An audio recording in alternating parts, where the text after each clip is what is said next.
Agora é hora de falar de economia com a Débora Oliveira. Vamos lá, muito bom dia. Bom dia para todo mundo que está nos acompanhando. E que dia movimentado para a economia hoje, viu, Clara? Pois é, aliás, está movimentado para todo mundo essa semana, né? Não está moleza para vocês também. Conta pra gente como chegam aí esses números da prévia de inflação, porque ultimamente, né, Débora, falar de inflação é algo que já acende imediatamente o radarzinho de todo mundo, todas as camadas da população brasileira, porque está mexendo com o bolso de todo mundo. Sim, exatamente isso, Clarissa. Temos alguns pontos a serem observados. A gente teve hoje o dado de IPCA 15 sendo divulgado agora há pouco, que é considerado aquela prévia da inflação mensal. O que aconteceu? A prévia da inflação veio abaixo da mediana, abaixo do que estava sendo esperado. O que a gente esperava para esse mês de março, para essa prévia da inflação? Que a gente tivesse uma desaceleração.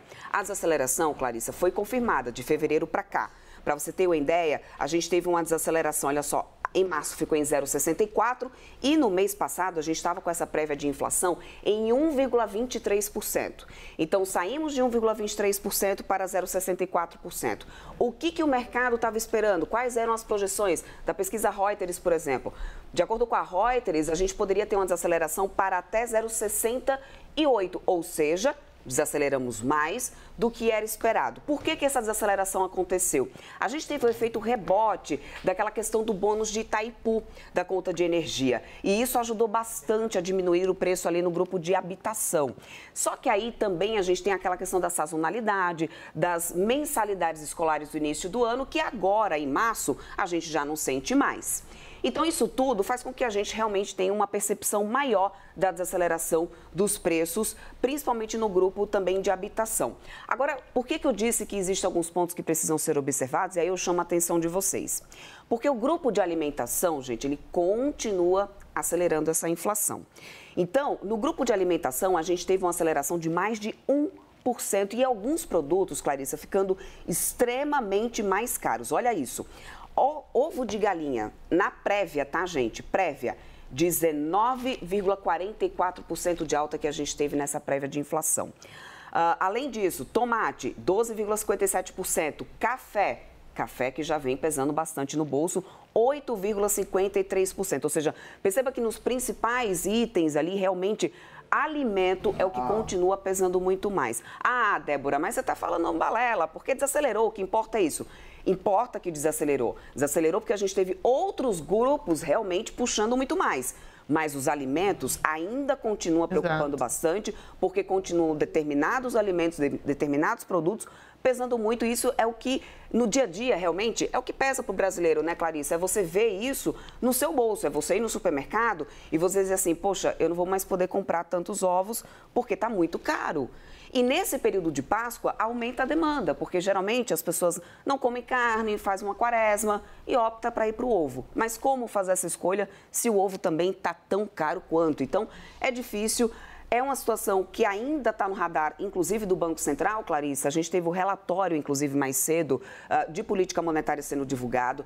Daqui a pouco a gente vai ter o presidente Gabriel Galípolo, do Banco Central, falando pela primeira vez, primeira coletiva, aliás, de Gabriel Galípolo como presidente do Banco Central, explicando esses números de projeção, inclusive de inflação do Banco Central de agora.